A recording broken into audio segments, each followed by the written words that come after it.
श्री संत ज्ञानेश्वर महाराज यांच्या 750व्या जयंतीनिमित्त महाराष्ट्रातील आणि जगभरातील तमाम वारकरी भाविकांनो, या पावन पर्वावर एक ऐतिहासिक सोहळा साजरा करूया.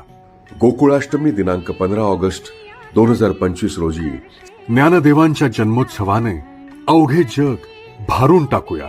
ज्ञानदेवांचा जन्मोत्सव गावागावात, शहरात आणि जगभरात उत्साहानं साजरा करूया.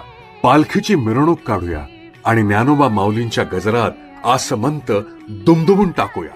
सायंकाळी 5 ते 7 या वेळेत अवघ्या जगात ज्ञानदेवांचा हा जन्मोत्सव साजरा करूया. या पवित्र सोहळ्यात सहभागी होऊन आपण ज्ञानोबांचा, आपल्या माऊलींचा, आपल्या आईचा हा उत्सव साजरा करून त्यांच्या असीम कृपेने विश्व कल्याणाचे दान मागूया आणि साऱ्या जगाला शांती, प्रेम व एकतेचा संदेश देऊया.